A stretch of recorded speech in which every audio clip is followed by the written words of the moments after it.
మన ప్రభు అయినటువంటి యేసుక్రీస్తు ప్రభు నామములో అందరికి వందనాలు. దేవుని వాక్యం అది సజీవమైనది. దేవుని వాక్యం వింటే మనకు ఆశీర్వాదం. బైబిల్ ఏం చెప్తుందంటే, మనందరికీ తెలిసిన వాక్యమే. ద్వితీయోపదేశ కాండం 28:1 చూస్తే, నీ దేవుడైన యెహోవా మాట శ్రద్ధగా విని నేడు నేను నీకు ఆజ్ఞాపించుచున్న ఆయన ఆజ్ఞలన్నిటినీ అనుసరించి నడుచుకునే ఎడల నీ దేవుడైన యెహోవా సమస్త భూజముల కంటే సమస్తమైన, చెప్పండి ఏముంది అక్కడ, చదవండి దాన్ని. 28:1 శ్రద్ధగా విని ఆజ్ఞాపించుచున్న అనుసరించి నడుచుకొనిన ఎడల నీ దేవుడైన యెహోవా భూమి మీదనున్న సమస్త జనముల కంటే నిన్ను హెచ్చించును. చాలు. ఏంటంట, దేవుని మాట కానీ వింటే దేవుడు నిన్ను ఏం చేస్తాడు? హెచ్చిస్తాడు. ఎట్టనాలి దేవుని మాట? శ్రద్ధగా వినాలి. ఎట్టనాలి? శ్రద్ధగా వినాలి. ఇప్పుడు ఒక మంచి కథ చెప్తే ఎట్టంటాం మనం? మంచి కథ చెప్తుంటే ఎంత శ్రద్ధగా వింటామో కదా. మంచి కథ లేదా పక్కనోడి మీద ఏదైనా చెప్తుంటే శ్రద్ధగా వింటాం కదా. అంతకంటే శ్రద్ధగా వినండి. ఇప్పుడు ఆ మాట చెప్తాను ఇప్పుడు మీకు. ఎందుకంటే దేవుని మాట శ్రద్ధగా కానీ వింటే దేవుడు నిన్ను సమస్త జనముల కంటే దేవుడు నిన్ను ఏం చేస్తాడంట? హెచ్చిస్తాడు. దేవుని మాట ఎందుకు వినాలి అని అంటే, ఒకటి శ్రద్ధగా వింటే నువ్వు దీవించబడతావు.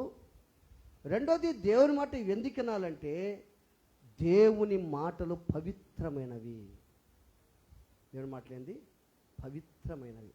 మరి కీర్తన గ్రంథంలో కీర్తన 12:6 చూస్తే ఒక మాట ఉంది. యెహోవా మాటలు పవిత్రమైనవి, అవి మట్టి మూసలో 7 మార్లు కరిగి ఊదిన వెండి అంత పవిత్రములు. ఏంటంట? యెహోవా మాటలు ఏందంట? పవిత్రమైనవి. ఆలోచించేయి. ఆయన మాటలు ఎందుకు వినాలంటే, ఆయన మాటలు ఏందంట? పవిత్రమైన మాటలు కాబట్టి వినాల. అది వింటే, శ్రద్ధగా వింటే దేవుడు మనల్ని ఏం చేస్తాడు? ఆశీర్వదిస్తాడని చెప్తున్నాడు దేవుడు. అందుకని ఇప్పుడు దేవుని మాట శ్రద్ధగా విందాం. నిద్రపోకుండా దేవుని మాట శ్రద్ధగా విందాం. పరిశుద్ధ గ్రంథం నుంచి ఇప్పుడు చూద్దాం. పరిశుద్ధ గ్రంథం నుంచి అందరికీ తెలిసినటువంటి వాక్యం మార్కు సువార్త 2వ అధ్యాయము. మార్కు సువార్త 2వ అధ్యాయము 3వ వాక్యం. కొందరు పక్షవాయువు గల ఒక మనిషిని 4 చేత మోయించుకొని ఆయన యొద్దకు తీసుకొని వచ్చిరి. చాలు. కొందరు పక్షవాయువు కలిగిన వ్యక్తిని జబ్బుతో పడి ఉంటే కొందరు ఏం చేశారంటే 4 చేత మోయించుకొని యేసు ప్రభు వద్దకు తీసుకొని వచ్చినట్లుగా చూస్తాం. ఈ స్టోరీ అంతా నేను చెప్పదలుచుకోలేదు, కానీ ఇక్కడ ఉన్నటువంటి వాక్య భాగంలో ఏముందంటే, యేసు ప్రభు కెపెర్నహూము పట్టణంలో ఉన్నాడు. కెపెర్నహూము పట్టణంలో ఉన్నాడు. ఒక ఇంట్లో ఉన్నాడు ఆయన. ఆ ఇల్లు ఎవరిదంటే పేతురు ఆంద్రే గృహం. అది ఆ ఇంట్లో యేసయ్య ఎందుకున్నాడు? ఎందుకు కెపెర్నహూములో ఉన్నాడంటే, నజరేతు ప్రజలు యేసు ప్రభుని తిరస్కరించారు, ఆయన తోసేశారు. అందుకని యేసయ్య ఏం చేశాడంటే కెపెర్నహూముని ఒక ముఖ్య కేంద్రంగా తీసుకొని ఆ ఇంట్లోకి వచ్చాడు. అక్కడ ఉంటూ, ఆ పట్టణంలో ఉంటూ వాక్యాన్ని బోధిస్తున్నాడు. ఆయన ఒక ఇంట్లో ఉన్నాడని అనేక మందికి తెలిసిందంట. చాలా మందికి తెలిసింది. ఏమని? యేసు ప్రభు పలాని పేతురు ఇంట్లో ఉన్నాడని తెలిసింది. ఇప్పుడు ఆలోచించి, యేసయ్య పేతురు ఇంటిలో ఉంటే ఎవరికి గౌరవం వచ్చింది అక్కడ? ఎవరికి? పేతురికి ఎంత గౌరవం వచ్చి ఉంటుంది? యేసయ్య మా ఇంట్లో ఉన్నాడు, ఆయన రోగుల వైద్యుడు, అద్భుతాలు చేసేవాడు, ఆశ్చర్యమైన కార్యాలు చేసేవాడు దేవుడు, ఆయన మా ఇంట్లో ఉన్నాడు అని యేసుక్రీస్తు ప్రభు పేతురు ఇంట్లో ఉంటే అనేక మంది, ఆ పట్టణ ప్రజలు అనేక మంది తండోపతండాలుగా యేసు దగ్గరికి వచ్చి కూర్చున్నారు. ఆయన వారికి వాక్యం బోధిస్తూ ఉంటే వింటా ఉన్నారు ప్రజలు. రోగులైన వారు బాగుపడతా ఉన్నారు, స్వస్థపడతా ఉన్నారు. కానీ వాకిట్లో కూడా స్థలం లేదు. బాగా ఆలోచన చేయి. పేతురు ఇంటిలో యేసయ్య ఉంటే పేతురికి విలువ వచ్చింది. ఈరోజు నీ ఇంట్లో యేసయ్య ఉన్నాడా అనే ప్రశ్న వేసుకుందాం. మన ఇంట్లో యేసయ్య ఉంటే మన మాట తీరే ఒక రకంగా ఉంటుంది. అనేక మంది నీ ఇంట్లో యేసయ్యగా ఉంటే నీతో మాట్లాడితే ప్రజలు ఇష్టపడతారు. నీ మాటలు ఎట్లుంటాయి తెలుసా? పవిత్రంగా ఉంటాయి, పరిశుద్ధంగా ఉంటాయి నీ మాటలు. నీ మాటలు ఇంకా వినాలనిపిస్తుంది. ఎందుకు తెలుసా? నీ ఇంట్లో యేసయ్య ఉన్నప్పుడు. ఆ ఇంట్లో పేతురింట్లో యేసయ్య ఉంటే అనేక మంది వచ్చి ఆ మాటలు వింటుంటే అక్కడికి కూర్చున్నారు ప్రజలు. ఈరోజు ఆలోచించి, నిజంగా పేతురు నీ ఇంట్లో ఉంటే, నువ్వు మాట్లాడుతుంటే, నువ్వు స్వరం ఎత్తితే ఇంకా ఆ మాటలు వినాలనిపిస్తుంది. నీ దగ్గరికి రావాలంటే కొంతమంది రారు. ఎందుకు తెలుసా? నీ ఇంట్లో యేసయ్య, నీ మాటలు బాగలేవు, నీ మాటలు యథార్థంగా లేవు, నీ మాటలు పరిశుద్ధంగా లేవు, నీ మాటలు ప్రజల్ని గాయపరిచే మాటలు అయ్యి, ప్రజల్ని హీనపరిచే మాటలు, ప్రజల్ని గందరగోళంగా నడిపించే మాటలు, అవమానపరిచే మాటలు. కాబట్టి నీ ఇంటికి యేసయ్య లేడు, నీ ఇంట్లో యేసయ్య లేడు, కాబట్టి ప్రజలు కూడా నీ ఇంటికి రారు. నిజంగా నీ ఇంట్లో యేసయ్య ఉంటే ఈ మాటలు నీలో ఉండవు. వాళ్ళ గురించి వీళ్ళ గురించి ఆ మాటలు ఉండవు. నీ మాటలు ఎట్లుంటాయంటే యథార్థమైన మాటలుగా ఉంటాయి, దేవుని గురించిన మాటలే ఉంటాయి. ఆలోచించు. ఆ ప్రాంతంలో బాగా ఆలోచన చేస్తే ఆ కెపెర్నహూం పట్టణంలో ఒక వ్యక్తికి జబ్బు చేసింది. ఒక వ్యక్తికి ఏం బాగలేదు? పక్షవాయువు. పక్షవాయువుతో మంచం మీద పడుకో ఉన్నాడు, లేదా పరుపు మీద పడుకో ఉన్నాడు. పక్షవాయువులో రకాలు ఉన్నాయి. ఒకరికి కాలు చేయబడిపోద్ది, నోరు కూడా, ఒకరికి నోరు మాట ఉండదు, చూపు కూడా ఉండదు, చాలా చాలా రకాలుగా ఉంటాయి. కానీ బాగా మనం ఆలోచన చేస్తే ఈ వ్యక్తి పక్షవాయువుతో అక్కడ పడుకో ఉంటే తర్వాత మనకు అర్థమవుతుంది. పక్షవాయువుతో పడుకో ఉంటే ఆ వ్యక్తి దగ్గరికి కొందరు వచ్చారు. ఎంతమంది వచ్చారు? ఇప్పుడు మీరు ఎంతమంది వచ్చారు ఇక్కడ చర్చికి? కొందరు వచ్చారు. ఈ కాలనీలో చాలామంది ఉన్నారు మారిన వాళ్ళు. ఎంతమంది మారారు? కొందరు మారారు. ఈ ఊర్లో చాలామంది ఉన్నారు. ఎంతమంది మారారు? కొందరు మారారు. ఆ కొందరిలో నువ్వు ఎలా ఉన్నావు ఆలోచన చేయి. ఆ కొందరిలో నువ్వు ఎలా ఉన్నావు? ఒక వ్యక్తికి బాగా లేకపోతే ఆ కొందరు ఏం చేస్తారు తెలుసు? అందరు కాదు, మళ్ళా ఎవరు? అందరు కాదు, కొందరు ఏం చేస్తున్నారంటే, అరే ఆ వ్యక్తికి జబ్బు చేసింది, ఆ వ్యక్తిని యేసు ప్రభు దగ్గర కానీ తీసుకెళ్తే బాగైపోతాడు, కానీ ఆ వ్యక్తిని యేసు దగ్గర తీసుకెళ్ళి మనకు కొంతమంది ఇప్పుడు మనకు కావాలి, ఒక నలుగురు మనుషులు కావాలని చెప్పి ఆ కొందరు ఏం చేశారంటే ఈ నలుగురితో మాట్లాడుతున్నారు. ఈ నలుగురు ఏం చేశారంటే ఆ కొందరు నలుగురితో మాట్లాడితే ఈ నలుగురు ఆ వ్యక్తి దగ్గరకు వచ్చారు. ఇప్పుడు ఆ వ్యక్తిని మామూలుగా ఆలోచన చేయి. ఒక వ్యక్తి దగ్గరికి నడిపించాలి అంటే ఆ వ్యక్తితో మాట్లాడి నడిపిస్తామా, మాట్లాడకుండా నడిపిస్తామా? మాట్లాడి. ఇప్పుడు ఎవరన్నా ఉన్నారు అక్కడ, నేను ఇంటికి వచ్చి చేయి పట్టుకుని తీసుకోపోతామంటే ఏమనుకుంటారు? అవి ఏడగ సార్, చెప్పు సార్, ఏడ సార్ అనరా? ఇంట్లో చెప్పాలి విషయం. పలానా దగ్గరికి మనం పోవాలి, పలానా దగ్గర మీటింగ్ ఉంది, ఫంక్షన్ ఉంది, అక్కడికి పోతున్నాం, నువ్వు అడగరా అని చెప్పి తీసుకోపోతాం. ఇప్పుడు బాగా ఆలోచన చేస్తే ఇప్పుడు ఫంక్షన్ జరుగుతుంది. ఇప్పుడు మన జగన్మోహన్ రెడ్డి గారు అవన్నీ ర్యాలీలు ఏర్పాటు చేశారు. ఎంతమంది వచ్చారు జనం? కొందరా? చాలా మంది. చాలా మంది. కొందరు కాదు, చాలా మంది వచ్చారు. ఇప్పుడు అదేవిధంగా ఒక మీటింగ్ జరిగిందనుకో, మీటింగు చర్చిలో చాలా మంది ఉన్నారు. ఆ మీటింగ్ అందరికి కబురు పంపాం. ఎంతమంది వచ్చారు?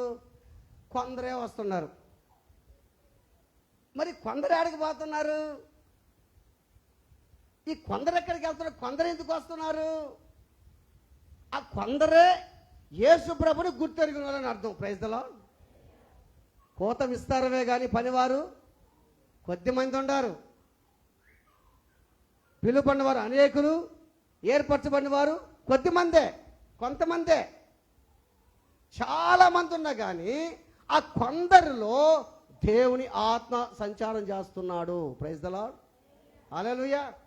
ఆ కొందరు ఏం చేశారు తెలుసా? కొందరు ఏం చేశారు తెలుసా? ఈ నలుగురితో మాట్లాడుతున్నారు. ఈ నలుగురు ఈ పక్షవాయుతో వ్యక్తితో మాట్లాడుతున్నారు. ఏమో తెలుసా?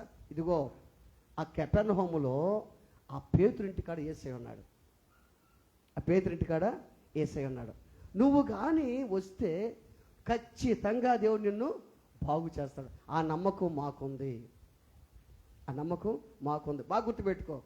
ఒక వ్యక్తిని నువ్వు యేసు దగ్గరికి నడిపించాలంటే పేతురు ఇంటిలో యేసు ఉన్నట్టు నీ ఇంటిలో యేసు ఉండాలి. నీ ఇంట్లో యేసయ్య ఉంటే ఆ వ్యక్తిని నువ్వు యేసు దగ్గరికి నడిపించగలవు. ఆలోచన చేయి. ఈ నలుగురు వ్యక్తులు ఏం చేస్తున్నారంటే ఆ వ్యక్తితో మాట్లాడుతున్నారు. ఆ వ్యక్తితో మాట్లాడి, ఇదిగో మా మాట విను, నువ్వు మా మాట విని యేసే దగ్గరకు రా. నువ్వు యేసే దగ్గరకు వస్తే నువ్వు బాగుపడిపోతావు, నువ్వు స్వస్థపరచబడతావు, నీ జీవితం బాగుపడిపోద్దని ఈ నలుగురు వ్యక్తులు ఆ వ్యక్తికి చెప్తుంటే ఆ వ్యక్తి ఆలకించాడు. ఎందుకు తెలుసా? ఈ వ్యక్తుల్లో యేసయ్య ఉన్నాడు కాబట్టి ఆ వ్యక్తుల మాటలు వినాలని ఆ వ్యక్తికి ఇష్టమైంది. Praise the lord. హల్లెలూయా, హల్లెలూయా. కొంతమంది మాటలు ఎట్లుంటాయి? బాగా ఆలోచించే. బాగా ఆలోచించే. నిజముగా నీలో యేసయ్య గాని ఉంటే నీ జీవిత విధానమే మారిపోద్ది. ఆ వ్యక్తిని నలుగురు వ్యక్తులు తీసుకొచ్చేదానికి కొందరు వ్యక్తులు ప్రేరేపించినట్టుగా చూస్తాము. కొందరు ఆ వ్యక్తులను, ఆ నలుగురు ఆ పక్షులని వ్యక్తిని మోసుకొని వచ్చేదానికి సిద్ధపడతా ఉన్నారు. ఇప్పుడు బాగా ఆలోచన చేయండి. ఈ నలుగురు ఎవరంటే దేవుని మందిరములో 4 స్తంభాలు లాంటి వాళ్ళు. ఎవరి దేవుని మందిరంలో 4 స్తంభాలు. బాగా గుర్తుపెట్టుకోండి. ఈ 4 స్తంభాలు ఏం చేస్తున్నాయంటే దేవుని మందిరానికి అనేక మందిని, వ్యాధిగ్రస్తులైన, వ్యాధులున్నా సరే, అనేక నిరాశ నిస్పృహలో ఉన్నా సరే అనేక మందిని యేసు దగ్గరికి నడిపించాలని చూస్తారు, కానీ యేసు నుంచి పక్కకి తీసేయాలని చూడరు వాళ్ళు. చాలామంది ఏం చేస్తారు తెలుసా? యేసు దగ్గరికి మాత్రం నడిపించరు, కానీ యేసులో ఉన్న వ్యక్తులను ఏం చేస్తారు? బయటికి లాగుతారు వాళ్ళు. ఆ నలుగురిలో మనం ఉండకూడదు. ఈ నలుగురు ఎవరు? వీళ్ళు దేవుని ఆత్మతో నింపబడిన వారు. వీళ్ళెవరు? దేవుని మందిరంలో ఎవరు? వీళ్ళు 4 పిల్లర్స్. ఇప్పుడు బాగా గుర్తుపెట్టుకోండి. ఇప్పుడు ఈ మందిరం ఉంది. ఈ మందిరానికి 18 పిల్లర్స్ ఉన్నాయి. ఇప్పుడు ఎన్ని పిల్లర్లు? 18 పిల్లర్లు. ఈ మందిరము ఈ 18 పిల్లర్ల మీద ఆధారపడి ఉంది. 18 పిల్లర్ల మీద ఆధారపడి ఉంది. ఇప్పుడు ఈ పిల్లర్ ఉంది, ఈ పిల్లర్ ఉంది. ఈ పిల్లర్ ఎట్టని తెలుసా? ఈ పిల్లర్ని దేవుడు ఏం చేశాడంటే నువ్వు ఇక్కడ ఉండాలని చెప్పాడు. ఈ పిల్లర్కి నువ్వు ఇదే పని చేయాలి, నువ్వు ఇదే పరిచయం చేయాలి అని చెప్పాడు ఆ పిల్లర్కి. ఆ పిల్లర్ అట్టే ఉంది. లేదా ఈ పిల్లరు నేను మొయ్యలేను, నా వల్ల కాదు, నేను కాసేపటి తిరిగి వస్తా ఉంటుంది పిల్లర్ అన్నట్టుదా? ఇప్పుడు ఈ 6 పిల్లర్లు, 18 పిల్లర్లు ఉన్నాయి. ఈ 18 పిల్లర్లు ఏం చేస్తున్నాయంటే మందిరాన్ని మోసే పిల్లర్లుగా ఉన్నాయి. ఇప్పుడు మందిర భారాన్ని మోసే పిల్లర్లుగా ఉన్నాయి. ఇప్పుడు బాగా గుర్తుపెట్టుకోండి. ఈ పిల్లర్లు ఒకటొకటి ఏమైనా మాట్లాడుకుంటున్నాయి. ఇప్పుడు పిల్లర్లు ఏమన్నా పిల్లర్లు అంటారు, మనం మాట్లాడుకుంటుంటా. దేవుని మీద నిలబడింటే ఏం చేస్తాం? మనం మాట్లాడుకుంటుంటాం. ఈ పిల్లర్ అంటది, ఈ పిల్లరు బాగుండావా? ఏం బాగదే, బాగులే, అట్టెట్టుండా, నేను అట్టెట్టుండా. ఏమైతే రాలేదు, రాదలుచుకోవాలా, నేను ఏమంటది పిల్లరు? రాదలుచుకోవాలా, నేను కూడా అదే అనుకుంటుండా. 2 పిల్లర్లు ఖాళీ, 3 పిల్లర్ల ఖాళీ, 4 పిల్లర్ల ఖాళీ. ఈ మందిరాన్ని ఊరు మోస్తారు? ఆలోచన చెయ్యి. ఈ మందిరం పిల్లర్ల మీద ఆధారపడిన రీతిగా ఈ మందిరం నీ మీద ఆధారపడి ఉంది. ఆమేన్, హల్లెలూయా. ఈ మందిరాన్ని నీ మోస్తున్నావు. ఇప్పుడు నువ్వు సజీవమైన రాయి. నువ్వు గుర్తుపెట్టుకో, సజీవమైన రాయి నువ్వు. ఒక రాయిని లాగేస్తే ఇంకో రాయి ఏం చేస్తుంది? ఏం చేస్తుంది ఇంకో రాయి? పడిపోద్ది, అంతే, పడిపోద్ది. బాగా గుర్తుపెట్టుకో. ఈ 4 నువ్వు పిల్లరు, నువ్వు కదిలే పిల్లరకు ఉండకూడదు. నువ్వు దేవుడు నేను ఎక్కడ ఉండమంటకుండా పిల్లరుగా ఉండాలి నువ్వు, అంతే. నిన్ను నిలబెట్టాడు దేవుడు నేను ఎక్కడ పిల్లరుగా. ఏం తెలుసా? నువ్వు మొయ్యాలని. కొన్ని పిల్లలు ఎట్లుంటే తెలుసా? వాళ్ళు సొగుసుగా ఉంటాయి. కొన్ని పిల్లర్లు వాళ్ళు సొగుసుగా ఉంటాయి. ఈ పిల్లలు బాగా సొగుసుకోల్లా, బాగా చూసేదానికి ఇంకా కాదు. కానీ పెయింట్ వేసామనుకో ఇంకా బ్రహ్మాండ కొడతాయి పిల్లలు. అంటే కొన్ని పిల్లలు ఎట్లుంటాయంటే వాళ్ళు చక్కగా ఉంటాయి. పిల్లలు లోపల ఎట్లుంటుందంట, ఆ పిల్లలకి కమ్మి వీక్ అయిపోతుంది, కంకర పొడి పొడిగా పడుతుంటుంది, సిమెంట్లో వెయిట్ ఉండదు, పోతూ ఉంటుంది. అయినా ఆ పిల్లలకి ఏం చేస్తాం అంటే ఒక్కొక్కరు చేస్తూ ఉంటుంది. దానికి ఒక్కొక్కరు చేస్తూ ఉంటుంది. ఎందుకంటే ఆ పిల్లరు ఎప్పుడు పడిపోద్దో కూడా తెలియదు. ఆ పిల్లరు బాగా ఆలోచించాయి. కానీ నలుగురు ఏం చేస్తుంది తెలుసా?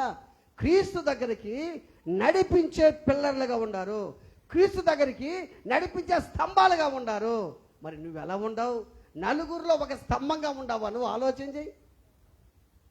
లేదా దేవుని దగ్గర ఉన్న వ్యక్తుల్ని బయటికి లాగేసే స్తంభాలుగా ఉండవా? ఎలా ఉండవు? నీ ప్రాంతంలో దేవుని దగ్గరికి రానే వ్యక్తులు ఉన్నారే, ఒక స్తంభంగానే ఉన్నావే. నువ్వు నిజంగా దేవుని ఆత్మీయులో ఉంటే ఆ స్తంభాలు ఎందుకు రావటాన్ని విచారణ చేస్తున్నావా? శారీరకంగా పక్షవాయువు బాగా గుర్తుపెట్టుకో. ఆ వ్యక్తికి రాలేడు పాపం చర్చికి, బాగలేదు, జబ్బు చేస్తుంది, మంచానికి అంకితం అయిపోయాడు, రాలేడు. ఆత్మీయ పక్షవాయువు ఉంది కొంతమందికి. అదేం పక్షవాయువు? అది ఆత్మీయ పక్షవాయువు. అది వాళ్ళు హ్యాపీగా మంచం మీద పడుకుంటారు. వాళ్ళు ఆదివారం హ్యాపీగా మంచం మీద పడుకుంటారు. అది ఒక పక్షవాయువు. అది జబ్బే ఉండదు. అది ఆత్మీయ పక్షవాయువు. అది హ్యాపీగా పడుకొని, అది కూడా జబ్బు ఎప్పుడు దాకా ఉంటుంది? మందిరం ప్రారంభం నుంచి ముగింపు దాకా ఉంటుంది జబ్బు. మందిరం అయిపోతే జబ్బు పోద్ది, అంతే. ఆ పక్షవాయువు అదొక పక్షవాయువు. అది అటువంటి పక్షవాయువు చాలా మంది బాధపడుతున్నారు. గుర్తుపెట్టుకో. నీ ఒక నిజమైన పిల్లర్ అయితే బాగా గుర్తుపెట్టుకోవాలి. 18 పిల్లర్లు ఎట్ట మోస్తున్నాయో నువ్వు ఈ సంఘంలో ప్రతి ఒక్క పిల్లర్ నువ్వు అందరు దేవుని మందిరాన్ని భుజాన్ని మోయాలి మీరు. ప్రైజ్ ది లార్డ్, హల్లెలూయా. నువ్వు అక్కడ మోసేది కాదు, నేను ఒక్కడే మోసేది కాదు, నువ్వు అక్కడ మోసేది కాదు. ఎంతమంది మందిర సంఘ సభ్యులు ఉన్నారో అందరి పిల్లర్లే. ఆమేన్, ఆమేన్. బాగా గుర్తుపెట్టుకో. ఏదన్నా నిలబడాలన్నా బాగా గుర్తుపెట్టుకో. నిలబడాలంటే 4 గుంజలు అవసరం, అంతేనా? 2 కుదరదు, 3 4 అవసరం. ఒక పందిలు వేయాలన్నా 4, ఒక ఇల్లు నిర్మాణం చేయాలన్నా 4 పిల్లర్లు. ఈ 4 పిల్లర్లు బాగా గుర్తుపెట్టుకోండి. ఈ 4 పిల్లర్లకు ఉన్న లక్షణాలు తెలుసా? వీళ్ళు నమ్మకమైన వాళ్ళంట. వీళ్ళు ఏంటంట? నమ్మకమైన వాళ్ళు. వీళ్ళు నమ్మకమైన వాళ్ళు. ఎవరు? ఈ 4 పిల్లర్లు. మనం ఎటువంటి వాళ్ళు? మన జీవితంలో ఆలోచించండి. మనం ఎలా ఉన్నాము? బాగా గుర్తుపెట్టుకోండి. వీళ్ళంట నమ్మకమైన వాళ్ళు అంటే వీళ్ళు, నమ్మకమైన వాళ్ళు. రెండోది ఆలోచన చేస్తే పట్టుదల కలిగిన వాళ్ళు అంటే వీళ్ళు. వీళ్ళకి ఏముందంట? ఏం పట్టుదల? ఇది మా మందిరం, మా మందిరం కోసం ప్రయాసపడాలి, మా మందిరం కోసం కృషి చేయాలి. బాగా గుర్తు. మందిరానికి నమ్మకస్తులు అవసరం ఈ రోజుల్లో. కుటుంబంలో నమ్మకంగా ఉంటేనే కదా. కుటుంబంలో యజమానురాలు నమ్మకంగా ఉంటే ఆ కుటుంబం దీవించబడుతుంది. నువ్వు నమ్మకం ఉండి ప్రార్థన చేస్తుంటే కుటుంబం ఫలభరితంగా మార్చబడుతుంది. నీ కుటుంబంలో నువ్వు ప్రార్థన చేయాలి. నువ్వు ప్రార్థన చేసి యజమానుడు ప్రార్థన చేయకుండా ఉంటే అట్టే ఉంటుంది అది. ఆ కుటుంబం కూడా ఒక్క చేత్తో ఎంతసేపు ఓపుతావు నువ్వు? ఆలోచన చేయి. ఓపుతా ఉంటివి, శబ్దమే రాకపోయా, ఓపుతా ఉంటివి. 2 చేతులు కలిస్తే ఉంటుంది, శబ్దం వస్తుంది. బాగా గుర్తుపెట్టుకోండి. నువ్వు నమ్మకంగా ఉండావా? నమ్మకమైన పిల్లర్గా ఉండావా? నమ్మకమైన స్తంభంగా ఉండావా దేవుని మందిరంలో? ఆలోచించి, ఇది నా కుటుంబం, నా ఇల్లు, నా సంసారం అంటున్నావే, మంచిదే. ఏదో నిలబడ్డంలే పిల్లర్గా అంటున్నావా? దేవుడు నిన్ను మందిరంలో స్థిరంగా ఉండే పిల్లర్గా చేశాడు దేవుడు నిన్ను. ప్రైజ్ ద లార్డ్, హల్లెలూయా. స్థిరంగా ఉండే పిల్లర్గా చేశాడు దేవుడు నిన్ను. నువ్వు ప్రార్థనా పరుడుగా, ప్రార్థనా పరురాలుగా ఉండాలి నువ్వు. నిన్న ఆ యూట్యూబ్లో చూస్తే ఆ టీవీ నైన్లో మన ముఖ్యమంత్రి గారు జగన్మోహన్ రెడ్డి గారితో ఇంటర్వ్యూ చేశారు. రజనీకాంత్ గారు చూశారు మీరు? రజనీకాంత్ గారు ఇంటర్వ్యూ చేశారు. చూస్తే ఆయన అడిగాడు, మీరు అసలు ఏ విధంగా ఉంటారు, చస్తేంది అసలు ఎట్ట మీరు ఎట్ట ఉంటారు మీరు అంటే, ఆయన అన్నాడు, నేను ప్రేయర్ చేస్తాను అన్నాడు. ఏమన్నాడు? నేను ప్రార్థన చేస్తానన్నాడు ఆయన. ఎవరైనా? మన ముఖ్యమంత్రి గారు. అది కూడా కాదు, నేను బాగా ప్రార్థన చేస్తాడు. అంటే తిరగతానే ఉంటాడు కదా, అని ఎప్పుడు ప్రార్థన చేస్తాడు ఆయన? చూడండి ఆ సమయం. నువ్వు బాగా ఆలోచించి, అంతమంది మందిరంలోకి వస్తున్నప్పుడు వాళ్ళలో కొందరు వస్తున్నారు కదా, ఆ కొందరిలోనూ మంచిగా ఉన్నావు. ఆలోచించి, ఇప్పుడు ఎంతోమంది సభలకు వస్తూ ఉన్నారు, ఓట్లు వేసేది కొంతమంది, అది మనకందరూ బాగా తెలుసు. కానీ నువ్వు మందిరికి వస్తున్నావు, వాళ్ళలో కొందరు ఉండారే, విశ్వాసం కోసం ప్రయాసపడుతున్నారే, ఎవరికి అనారోగ్యం ఉందా, ఎవరు ఆత్మీయంగా పాడైపోండారా, ఎవరు దేవునికి దూరంగా జీవిస్తున్నారా, వాళ్ళ కొందరిలో నేనుండాలి, వాళ్ళలో ఈ నలుగురు ఉండాలి, ఆ నలుగురు స్తంభం ఉండాలని నీకు మనసు ఉందా? ఆలోచించాయి. ఆయన అంటున్నమాట, నేను నా భార్యని ప్రేమిస్తాను, నేను బాగా ప్రార్థన చేస్తాను అన్నాడు ముఖ్యమంత్రి గారు. నిజంగా ఇది బాగా వైరల్ అయిపోయింది, పబ్లిక్ అయిపోయింది. ఎట్టా ఆయన క్రిస్టియన్ అంటే ఇంకా ఇంకా ఇంకా ఇది అయిపోయింది, ఏదైనా ప్రార్థన చేస్తాను, ప్రేయర్ చేస్తాను అన్నాడు. ఇంకా చాలా చెప్పాడు, దాంట్లో చాలా చెప్పాడు. నిజంగా ఆలోచించాయి. ఆయనకి ఇప్పుడు బైబిల్లో దావీదు ఒక రాజు కదా, దావీదు రాజు. అటువంటి రాజు ప్రజలకి న్యాయం తీర్చాలి ఆయన. అటువంటి ప్రజలకి న్యాయం తీర్చే రాజు దినమునికి ఎన్నిసార్లు చేసేవాడంట?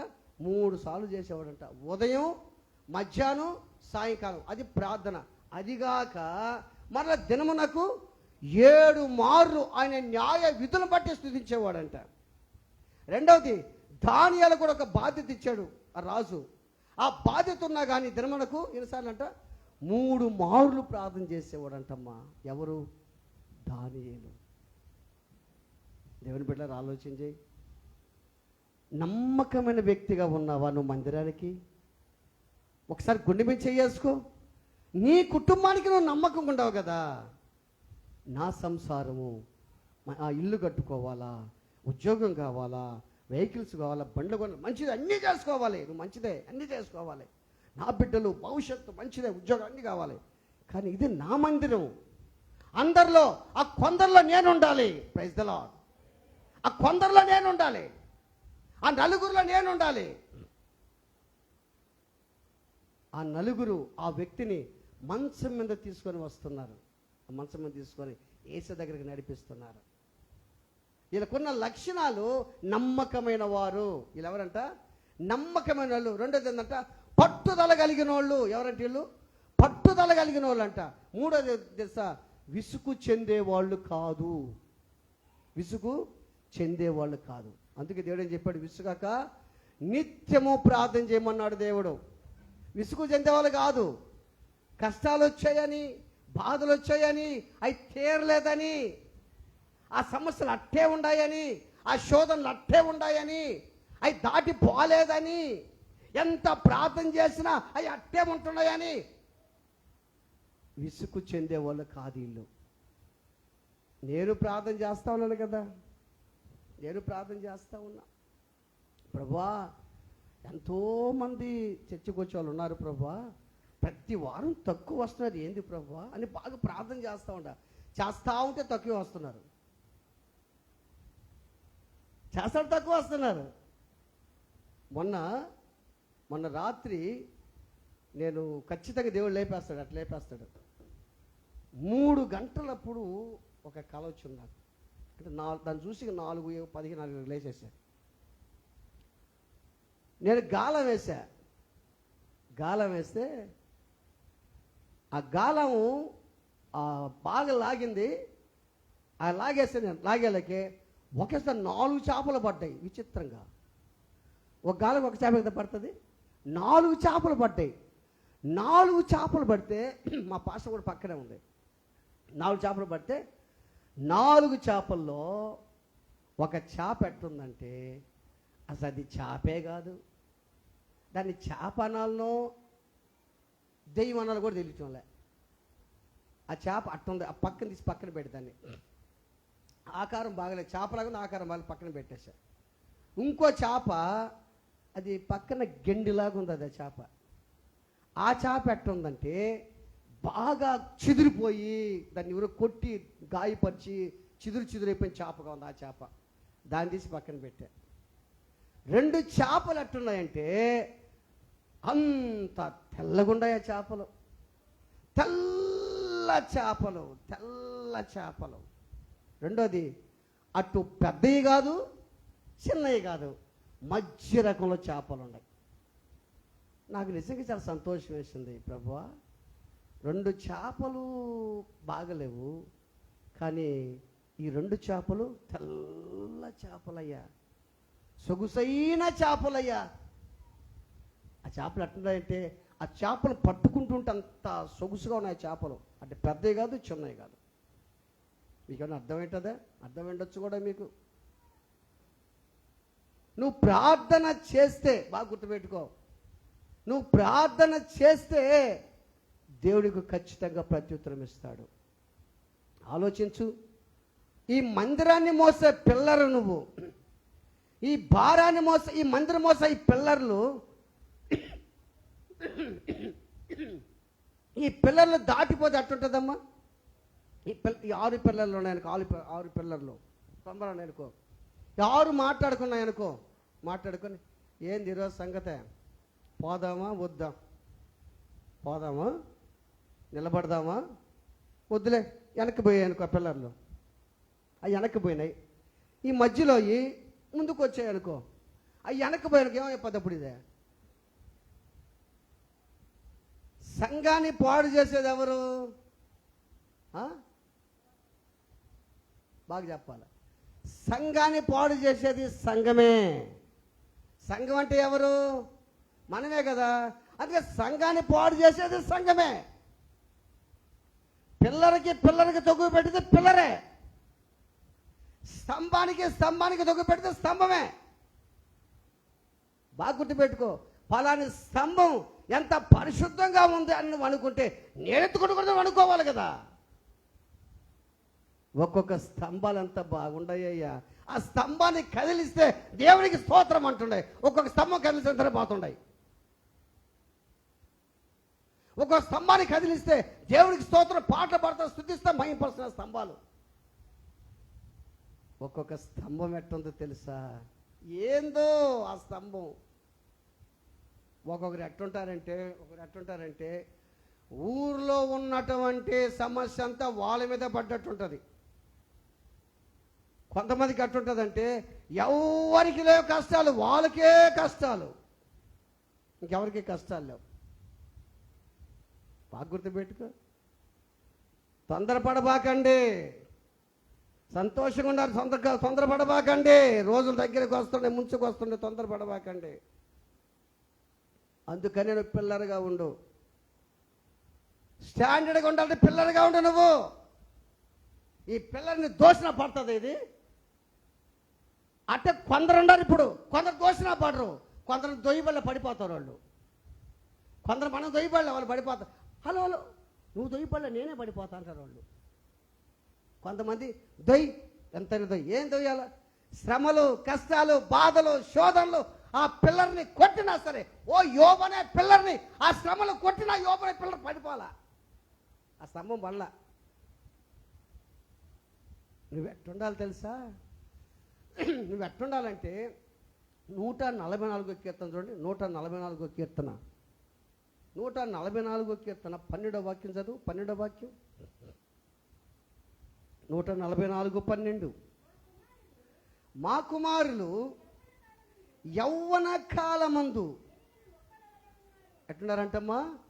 మా కుమారులు యవ్వన కాలమందు ఎదిగిన మొక్కల వల్ల ఉన్నారంట. ఎవరోళ్ళు? మన దేవుని బిడ్డలు ఎట్టుండాలంట? యవ్వన కాలమందు ఎదిగిన మొక్క. ఇప్పుడు ఒక మొక్కను వేసావు అనుకో, నువ్వు ఒక మొక్క వేసావు, చిన్న మొక్కగా ఉంది. ఆ మొక్క ఎదగతా ఉందనుకో, ఎదగతా ఉంది. ఎట్లుంటుంది ఆ మొక్క చూస్తే దానికి? ఎంత సొగుసుకుంటుంది. పెద్దదైపోయింది, ఎట్లుంటుందా? పెద్దదైపోయింది అనుకో, ఆ చెట్టు కింద కూర్చుంటే చీమలు పడుతుంటాయి, ఆ చెట్టు కింద కూర్చుంటే పురుగులు పడుతుంటాయి, ఆకులు పడుతుంటాయి, పాములు జారుతాయి. నువ్వు ఎట్టుండాలి? ఇప్పుడు యవ్వన కాలం ముందు ఎదిగిన మొక్కలాగా ఉండాలి. ఇప్పుడు ఎట్టుండాలి? ఇప్పుడు యవ్వన కాలం ఎదిగిన మొక్క వలె ఉండాలి. ఇప్పుడు మా కుమారులు ఆ యవ్వన కాలం మందు ఎదిగిన మొక్క వలె ఉంటారు. ఆ తర్వాత మా కుమార్తెలు నగరునకై చెక్కిన మూల కంబాలు. నగరుకై ఏ నగరది చెప్పండి? ఏ నగరం అది? ఇంకో విషయం చెప్తా మీకు. నీ ప్రాకారాలలో నెమ్మది ఉంది, నీ నగరులలో క్షేమం ఉంది అన్నాడు కదా. ఏ నగరం అది? పరలోక రాజ్యం అనే నగరు. ఆమేన్, హల్లెలూయా. మా కుమారులు ఆ ఎదిగిన యవ్వన కాలమందు ఎదిగిన మొక్కలాగా ఉన్నారయ్యా. నువ్వు మొక్కలాగా ఉండాలయ్యా, వంగిపోయే మొక్కకు ఉండకూడదయ్యా. నువ్వు యవ్వన కాలం ఎదిగిన మొక్కలాగా ఉండాలి నువ్వు. మా కుమార్తెలు నగరునకై చెక్కిన రాచనగర్ అంటది. ఏ నగర్ అంటది? రాచనగరకు చెందిన మూల స్తంభాలు వాళ్ళు. ఎట్లుండాలి వాళ్ళు? మూల స్తంభాలు. ఇప్పుడు బాగా గుర్తుపెట్టుకో, ఒక్కొక్క దగ్గర ఒక స్తంభం ఉంటుంది. ఎట్టంటే ఇప్పుడు కొన్ని దగ్గరకు ఒక కట్టడాలు ఉంటాయి. కట్టడాలు, ఆ కట్టడాల్లో ఇప్పుడు కొన్ని ఇప్పుడు వుడ్ అనుకో, వుడ్ కొయ్య, ఆ కొయ్యకు కొన్ని ఆర్టులు చెక్కుతారు. మీకు తెలుసా? కొన్ని చెక్కుతారు. చిలకలని, మనుషులని, ఏదో కత్తులు పెట్టుకున్నట్టు, డాల్ పెట్టు చెక్కుతారు. ఇప్పుడు మా కుమార్తెలు నగరకై చెక్కిన మూల కంబాల్లాగా ఉన్నారు కదా. అంటే మూల కంబాలు స్థిరంగా ఉండాలి, మూల రాయి స్థిరంగా ఉండాలి. ఆ చెక్కిన అవి అక్కడే ఉంటాయా, బయటకు వస్తుంటాయా? చెప్పండి. అయితే మనం ఎందుకైతే తిరగతా ఉన్నాం అటు ఇటు? ఈ పిల్లలు ఎందుకు అటు ఇటు తిరగతా ఉంది? పిల్లరు ఇప్పుడు ఆ పిల్లరు ఉంది, హలో పక్క పిల్లలు చెప్తుంది, ఒక పేరు చెప్తుంది. ఏం పేరు చెప్పిన అన్ని పేర్లు వేయడం ఉంటుండే. సరే సునీల్ అని చెప్తాలే. సునీల్, నా పేరు ఇది కమలాకర్ అనుకో, నేను చెప్తుండా సునీల్ బాగుండవా? పర్వాలే, నేను కొంత రోజులు నేను ఉండను ఇక్కడ. ఈ పిల్లలను చూసుకో జాగ్రత్త. అంటే అట్టుంటుంది. ఈ పిల్లలు లేకపోతే అట్టుంటుంది. ఇక్కడ నగరకై చెక్కిన మూల కంబాలు ఉన్నాయే, ఆ మూల కంబాలు బయటకు వస్తాయా? ఆడే ఉంటాయి. ఆడ ఉంటేనే వాటికి అందం. ప్రైజ్లా. నువ్వు అక్కడ ఉంటే నీకు అందం. ప్రైజ్లా. దేవుడు నిన్ను నిలబెట్టాడమ్మా, ఒక స్తంభంగా నిలబెట్టాడు. ఎందుకు నిలబెట్టాడు అర్థం చేసుకో. దేవుడు నిన్ను పరిచయం చేసేదానికి నిలబెట్టాడు, వాక్యం చదవడానికి నిలబెట్టాడు, స్తుతించేదానికి, పాటలు పాడేదానికి, వాయిద్యాలు వాయించేదానికి, దేవుని మాటలు చెప్పేదానికి నిలబెట్టాడు నిన్ను. నువ్వు ఒక మూల స్తంభం, నువ్వు ఒక పిల్లర్. నువ్వు ఈ పిల్లర్ కదిలిపోకూడదు. ఊరిని కదిలిపోవటం రావటం ఉండకూడదు. ఈ పిల్లరు అంటే ఆ కథలతో ఆ పిల్లర్లో ఏముంటుందో తెలుసా? కమ్మి వీక్గా ఉంది ఒకటి, రెండోది చెప్పండి, కమ్మి వీక్గా ఉంది, రెండోది కంకర కూడా బాగలేదు, సిమెంట్ కూడా. ఇప్పుడు ఇంకో విషయం చెప్తా మీకు. మా ఇంట్లోకి రాండి, మీకు చెప్తా. మా ఇంట్లోకి కానీ వస్తే మా ఇల్లు గోడ ఉంది. ఈ గోడ చూసినా బాగుందా లేదా? లోపల కానీ చూస్తే, ఇంటి లోపల కానీ చూస్తే ఏముంది? పాడుపడిపోయి చెదులుగా కొట్టినట్టు సున్నమంతా ఉడికిపోతుంది. అందుకే దీవుని కుమార్ చెప్పాయా మధ్యాహ్నం ఒక్కరంతా ఒక్కరు చేయని చెప్పాను. అట్లుండే కొన్ని పిల్లర్లు. అట్టుంటే మందిరం ఉంటుందా? గుర్తుపెట్టుకో. ఈ పిల్లలు చూసి ఆ పిల్లని నేర్చుకుంటుండే, ఆ పిల్లని చూసి ఈ పిల్లని నేర్చుకుంటుండే. ఎలా ఉంది నీ జీవితం? ఆలోచించాయి. ఏవయ్యా పిల్లర్లు కదా మీరు, అందరిలో కొందరు కదా మీరు. ఆ కొందరిలో మీరు నిలబడతా చాలు కదయ్యా, మిగతా పిల్లలు బయటకు వస్తాయి, దేవుని దగ్గరికి వస్తాయి. ఎన్నో పిల్లలు ఉన్నాయి అక్కడ. ఏదో వ్యాధుల చేత బాధల చేత బాధ పిల్లల్ని తీసుకురావాలా? ఎన్నో పిల్లర్లు ఆగిపోండాయి. నువ్వేం చేస్తుండవు? నువ్వు పిల్లలుగా ఉండవే మందిరంలో. నువ్వు పోయి మాట హెచ్చరిస్తున్నావు. ఆలోచించాయి. నువ్వు మందిరం పిల్లలుగా ఉండవే, నువ్వు పోయి ఆ పిల్లర్ని ఏమ్మా ఏం పిల్లరు ఏం రాలేదు ఈరోజు ఆ మాట చెప్పేవారికి పిల్లరని. ఇది అది కొత్త మాట చెప్తున్నావు ఎక్కువ అంటది. నువ్వు రాలి ఈరోజు వాక్యం నాకు పాస్ చెప్పండి పిల్లరవే. ఏ స్తంభమా బాగుండా అన్నాం అనుకో, ఇదేందమ్మా కొత్త పేరు పెట్టు స్తంభము, ఏ స్తంభంగా కనపడుతుంది నేను నీకా అన్నదనుకో, అవును పాస్ ఈరోజు వాక్యం నువ్వు స్తంభమే. నువ్వు స్తంభంగా ఉంటే అంత బాగుంటావు తెలుసా? ఆ స్తంభానికి రంగులేసి ఒట్టి స్తంభం నిలబెడతాడు దేవుడు, దానికి రంగులేస్తాడు. చూసి దానికి చూడముచ్చకూడదు ఆ స్తంభం. నువ్వు ఎందుకు ఇట్లున్నావు, ఎందుకు రాలేదు ఈరోజు నువ్వు అని అడుగుతున్నావా? ఈ నలుగురు వ్యక్తులు పట్టించుకుంటున్నారు. Praise the lord. హల్లెలూయా హల్లెలూయా. నలుగురు వ్యక్తులు పట్టించుకుంటున్నారు. బాగా గుర్తుపెట్టుకో. నువ్వు ఈ విధంగా స్తంభంగా ఉంటే ఆయన ఆలయంలో కూడా ఒక స్తంభంగా నువ్వు ఉంటావంట. చూడండి ప్రకటన గ్రంథం చూడండి. ప్రకటన గ్రంథం 3:12. ప్రకటన గ్రంథం 3:12. జయించువానిని నా దేవుని ఆలయములో. ఏమో ఇప్పుడు అర్థమైందా మీకు? స్తంభం అంటున్నాడు పాస్టరు. నిజమే కదా. జయించువానిని చెప్పండి అమ్మా. జయించువానిని నా దేవుని ఆలయములో. ఆలయం అంటే ఎవరు? యేసే. ఎవరు అంటే సాతాను శోధనలు, యేసు ప్రభు కామ క్రోధ మదమత్సరాలు జయించాడు ఆయన. ఆయన బిడ్డగా ఉన్నటువంటి నీవు ఏ విధంగా ఏ పాపాలైతే యేసయ్య జయించాడో నువ్వు ఆ విధంగా జయిస్తే ఆయన ఆలయంలో ఒక స్తంభంగా ఉంటావు నువ్వు. Praise the Lord. ఆడ ఉండాలంటే ఇక్కడ స్తంభంగానే ఉండాలి. ఎక్కడ? పరలోక రాజ్యములో, ఆయన ఆలయములో, ఆ యెరూషలేము అనే పట్టణములో, ఆ దగదగ మెరిసే ఆ పరలోక రాజ్యంలో నువ్వు స్తంభంగా ఉండాలంటే ఇక్కడ నువ్వు స్తంభంగా నిలబడాలి. ఇప్పుడు కొందరిలో నువ్వు ఉండాలి, ఒక స్తంభంగా నువ్వు ఉండాలి. ఇప్పుడు ఇక్కడ స్తంభంగా స్థిరంగా కానీ ఉంటే కదిలిపోయే స్తంభంగా ఉండకూడదు. నువ్వు ఎక్కడున్నా నువ్వు వానైనా సరే, ఎండైనా సరే, ఇబ్బంది అయినా సరే, సూటిపోటు మాటలైనా, కష్టాలైనా సరే, వ్యాధులైనా సరే, అవమానాలు నిందలైనా సరే నువ్వు స్థిరంగా ఉండే స్తంభంగా ఉండాలి. Praise the lord. హల్లెలూయా. దేవుని ఆలయములో ఒక స్తంభంగా ఉంటాడు.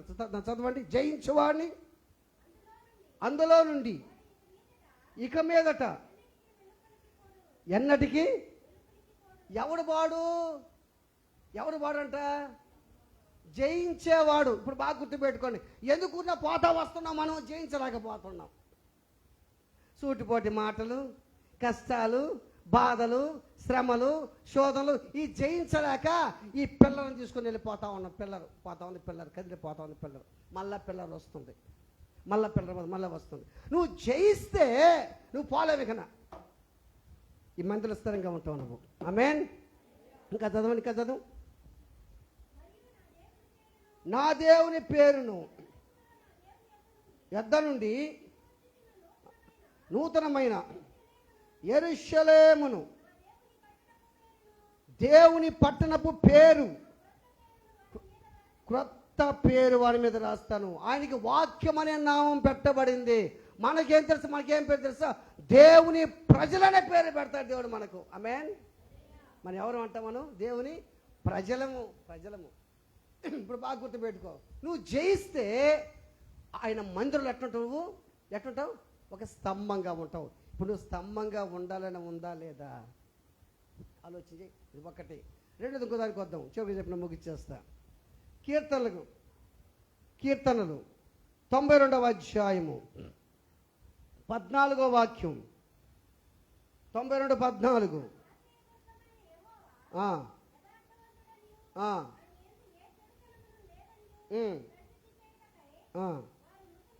అమ్మ 12 చదువు.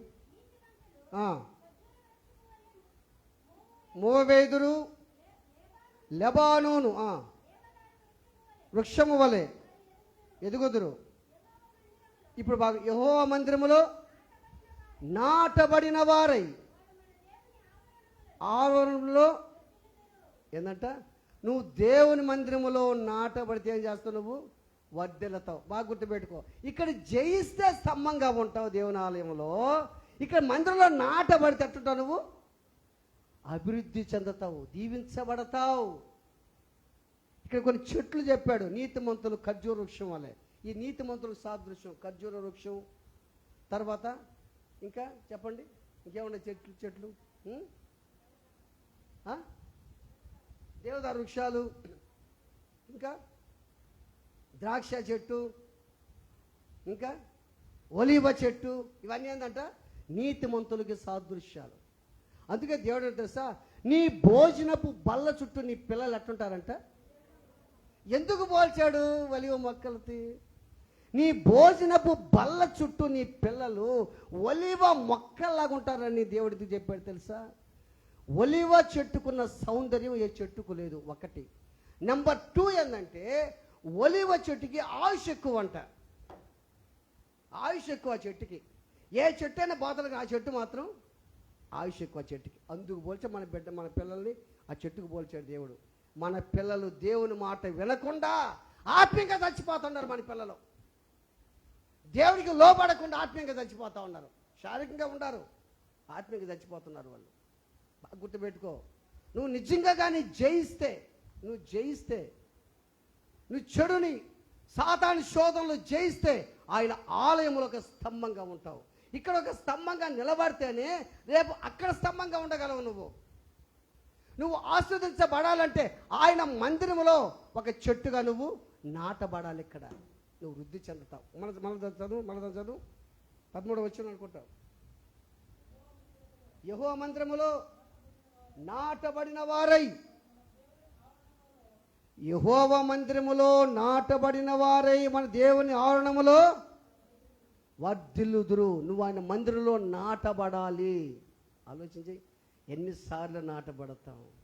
అమ్మా, మీ అందరికీ తెలుసు కదా, స్త్రీలకు తెలుసు. ఇప్పుడు నారాతకి పోతాం. నారాతకి పోయిన తర్వాత నారు ఏం చేస్తామమ్మా? నాటుతాం. నాటి 2 రోజు మళ్ళీ బెరికి మళ్ళీ నాటుతావా? మళ్ళీ ఊరుకుని నాటుతుంటావు. వచ్చా అట్లనో ఇప్పుడు మన కొంతమందివి. ఒకసారి నువ్వు నాటావు, నాటితే ఎట్లుంటుంది? అది ఏర్లు పెట్టుకొని అంత కంకి నువ్వు నాటితే దానికి కంకులు, ఒడ్లు గింజలు కంకుల్లాగా వచ్చేస్తాయి. కానీ అంత దేవుడు నిన్ను చూడాలని, అది నువ్వు ఫలించాలని నేను నాటుతుంటే నువ్వు ఉరుకుని పేరుకుంటే అట్టుంటుంది. ఆలోచించి. ఇప్పుడు నువ్వు నాటేదాన్ని, నాటితే నల్ల పెరిగేసావు, మళ్ళీ రేపు వచ్చి మళ్ళీ నాటావు, మళ్ళీ పెరిగి ఏమవుతుంది? అదే ఏమవుతుంది? చచ్చిపోతుంది. అంటే ఆత్మీయంగా చచ్చిపోతుంది. ఇప్పుడు బాగా గుర్తుపెట్టుకోండి. నువ్వు దేవుని మందిరములో నాటబడాలంటే ఒక చెట్టుగా నువ్వు నాటబడాలి. ఇప్పుడు నాటబడితే అభివృద్ధి చెందుతావు. నువ్వు నాటబడిన చెట్టుగా ఉండాలి. నువ్వు ఇప్పుడు దేవుని మందిరంలో ఒక పిల్లర్గా ఉండాలి. ఇప్పుడు దేవుని మందిరంలో నువ్వు ఆలోచించేయి. ఈ నలుగురు ఎవరంట? నమ్మకమైన వారు. రెండోది పట్టుదల కలిగిన వాళ్ళు. మూడోది విసుగు చెందేవాళ్ళు కాదు. ఈ నలుగురు ఎవరంటే అపోస్తుల బోధ, చెప్పండి, తర్వాత రొట్టె విరుచుట, సహవాసము, ప్రార్థన. ఈ 4 లక్షణాలు మనలో ఉండాలి. ఆ నలుగురిలో నువ్వు ఉండాలి. గుర్తుపెట్టుకో. నువ్వు ఉండవాలి ఆ నలుగురిలో. గుర్తుపెట్టుకో. ఆ కొందరిలో నువ్వు ఉండవాలి. అది గుర్తుపెట్టుకో. కొందరు ప్రేరేపిస్తున్నారు ఆ నలుగురితో. ఇప్పుడు ఎట్టుంటుంది ఆలోచించి. ఇప్పుడు కొంతమంది, ఇప్పుడు ఆ కాలనీ కానీ కొంతమంది వస్తారు. సార్ పలానా దగ్గర వాళ్ళకి బాగలేదు సార్, కొంతమంది వస్తారు. అటువంటి వ్యక్తులు అవసరం. అప్పుడు ఎవరు వస్తారు? కాపరు పోతాడు. కాపరితో వాళ్ళు వస్తే ప్రార్థన చేస్తారు, వాళ్ళు మందిరంలోకి వస్తుంటారు. ఇప్పుడు ఈ నలుగురు డ్యూటీ ఏంది? అందరినీ మందిరంలోకి నడిపించే డ్యూటీ నలుగురిది. మందిరంలోంచి ఎల్లగొట్టే డ్యూటీ కాదు. ఎల్లగొట్టే డ్యూటీలో ఉండకూడదు. మనం మందిరంలోంచి మందిరానికి నడిపించే డ్యూటీగా ఉండాలి. ఇప్పుడు మనం ఈరోజు ఆలోచించి నువ్వు జయిస్తే ఎట్టుంటావు? దేవుని మందిరంలో స్తంభంగా ఉంటావు. నువ్వు ఆస్వాదించబడాలంటే మందిరంలో నువ్వు నాటబడాలి. ఈ రెండు విషయాలను గుర్తుపెట్టుకో. ప్రార్థన చేసుకుందాం. కళ్ళ ఉంచి కళ్ళు మూసుకుందాం. అందరూ పైకి లేచి నిలబడదాం. అందరూ పైకి లేచి నిలబడదాం.